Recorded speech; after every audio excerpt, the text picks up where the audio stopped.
PGE is quite possibly the greatest meme of NA, but as a player, he isn't someone you want to underestimate. Today's player analysis will take us to round 10 of the Face It League between Students of the Game, SOG, and TSM. We'll be taking a deep dive into PGE's match-defining attack against TSM, and how a few key elements and moments in these fights make all the difference. The match is 1-1, and we're en route 66. SOG managed to hold TSM at the end of the third point. For SOG to win, they essentially need a full map completion, which is not a simple feat. Our first fight begins with TSM positioned on gas station, a standard first fight setup. TSM are in a Sig Brawl composition with Sunjun notably on Cassidy. Most teams run Sojourn on route, but in this situation, TSM made the decision to put Sunjun in, who plays more Cass, over Chopper, who plays more Soj. This was most likely due to SOG's regular use of Pharah Malga compositions, against which Cassidy just tends to be more effective. SOG are in a classic Malga composition, and this is a particularly interesting choice. The reason why SOG are on Malga rather than a normal Winston composition you'd typically see on this map is potentially because TSM have Icy in and Riker out. Riker is TSM's Winston player, so TSM clearly did not want to take a Winston mirror, considering SOG's win on the previous map in such a mirror. Now, because TSM are on a Brawl version of the Sig comp, all of TSM need to stack on gas station and really can't split to take oppressive angles on the side of the map.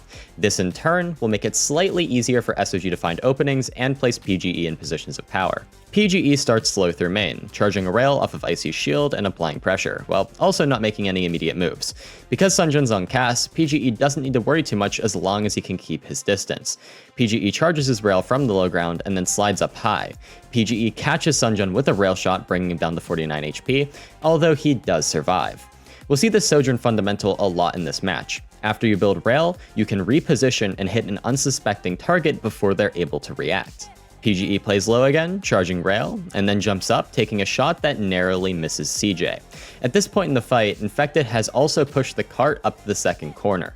Sunjun is forced to drop and pressure Infected. Now, Sunjun's pressure is focused on the upper section of the map to deal with Infected, so an opportunity has presented itself for PGE. PGE makes his move and begins to rotate, followed by Rack Attack and Cal.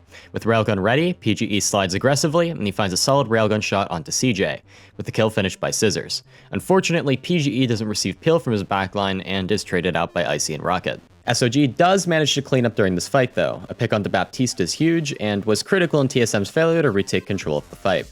Now SOG have 5 minutes to attack the second point. On the second point, TSM decided in favor of mirroring SOG's Malga composition.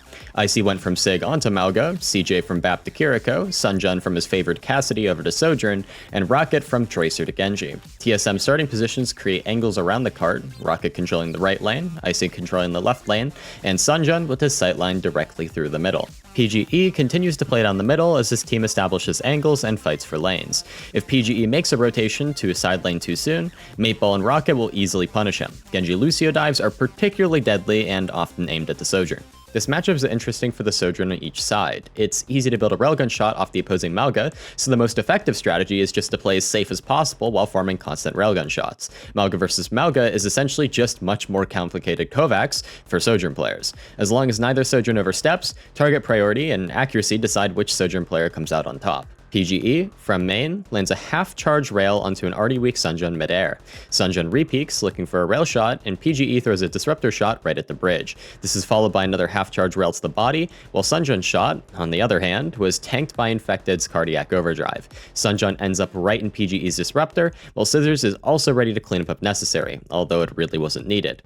What's great about this play was PGE's patience. He played through main, understanding that TSM controlled angles to begin with, and gave Scissors the time he needed to clear the right lane so that he could follow up on any railgun shots. Forcing rotations at inopportune times on Sojourn will lose you fights, so PGE's decision here was great. Next, PGE jumps up to the right along with Rack Attack's beat, looking to focus Icy, who is the next primary target for SOG. Maple marks PGE, but it doesn't matter, and as Rocket moves in for the counterattack, PGE hits a solid body shot that brings him to half HP. Rack Attack finishes the kill, and now all SOG need to do is clean up. Second fight on second point. PGE positions himself on the high ground so that he can place pressure onto any doorway TSM might rotate through. Remember that Mateball also used beat, so PGE's overclock here will be more difficult to counter on the side of TSM. Infected kicks off the fight with the Mauga cage on top of the cart, and TSM are forced to enter to contest. Ocie is target number 1, and PGE drops into the cage and places his first railgun shot onto Ocie, taking him down. Losing Mauga so early is devastating for TSM, and even with Kitsune up, Rocket dies to PGE's Disruptor, and PGE delivers a finisher to Sunjun as well, securing SOG the second point. So far, SOG's attack has been without a fight loss. SOG now have 4 minutes and 30 seconds to push the cart 69.14 meters, a hefty time bank and a comfortable position to be in. TSM began this next fight with a rotation behind from the high ground. PGE responds with a solid disruptor shot on their rotation, and PGE, deciding he wants to keep the pressure up, uses overclock. Now, I think this is a bit of a debatable decision. SOG cannot swing out or push off this overclock, so the intent for PGE was likely not to be aggressive. Rather, the very likely intent was to force TSM off the cart so that they could steal it and force TSM to push up and play inside. This would place Sunjun in an uncomfortable position and also provide SOG with superior positioning. This play didn't work out as planned though. TSM were able to keep control of the cart, and Sunjun responded with an overclock of his own, landing a headshot directly onto PGE. Shortly afterwards, TSM cleaned up the rest of SOG, and we're on to our second fight of the third point. We see a rare swap from SOG now, with Scissors moving from Tracer over to Venture. This is a strategy that's been used by other teams such as SSG on the same exact point. The reasoning behind the swap is that there's a lot of small spaces and corridors that Venture can take advantage of. The third point is much more enclosed than the first or second. These spaces, such as this little room here or this side lane, create the absolute perfect environment for Venture. PGE begins by swinging out wide towards the high ground lane. As the attacking team, you always want to establish control over this lane and the high ground so that you can continue to push the cart. Scissors joins PGE during this rotation, but PGE is soon forced out by the blade from Rocket.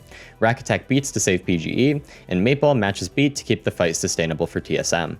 Scissors, looking for an engage, makes a mistake and is caught by Ocie, who uses the Mauga cage. Infected throws himself in the cage to save him, and PGE enters as well with the confidence of a supporting Kitsune from Cal. He's able to quickly dispatch Ocie, receive a Scissor from Cal, and then take down Maple. With this, SOG are now one fight away from taking the match.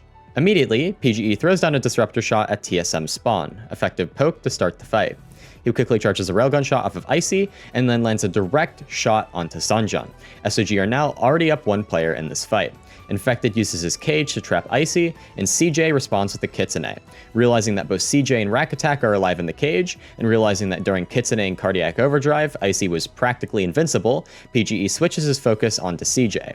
His first rail shot connects, but his next does not, and neither does the next as well. Next, Rocket looks to finish PGE, but the peel from Cal is good, and Rocket just kind of died. Yes, we have yet another DPS player dying to the boxes on Root's third point, boxes 2, player 0. After PGE deletes Rocket, he takes a quick, and this time much more accurate shot on CJ. The fight is now 3 versus 3. PGE has managed to keep the fight even so far, but without a tank and with respawn disadvantage, winning this fight would not be easy. Sunjun finds himself in an awkward position, no railgun, low HP, a perfect target for a slide-in quick tap. PGE's third kill is secured, and now SOG must get rid of Ocie before TSM respawn. PGE's intent is clear. 1, 2, 3 shots and Ocie's down, a quick headshot onto Maple rushing to contest, and PGE slide jumps using the wall to gain more vertical momentum to finish his 5th and final kill. Down too many players, TSM just simply could not get back in time. SOG had won the match, 2-1, in what some would consider to be an upset. Although SOG struggled on Oasis, they won both Pariso on the Winston Mirror and Route 66 with their Mauga composition. Originally, my goal was to get PGE in for a few questions, but unfortunately I couldn't make it happen. In future videos, the goal is to get these players in and talk a little bit about their mindset. Now, let's talk about what went right and how PGE's approach was effective. For the first point, the swing out wide was good, and the timing was great as well. PGE saw his window and took it. He could afford to take more aggressive swings into the Sigma composition on that first point. On point number 2, PGE had to switch up his playstyle. He played cautiously through main, looking to farm rail shots and didn't want to provide Rocket or Mateball with the opportunity for a dive. From there, it was all mechanics, and PGE straight up played it better. Although there were a few rough spots during this round, for the most part, SOG were by far the stronger team, and PGE was able to execute in these critical moments. That's it for our player analysis today. PGE's performance here on this final map shows that you can't underestimate students of the game. They might not be the strongest team on paper, but they are a team that can show up and outperform. Make sure to share, comment, and like so that I can continue to get these videos out there and continue making more. Thanks for watching.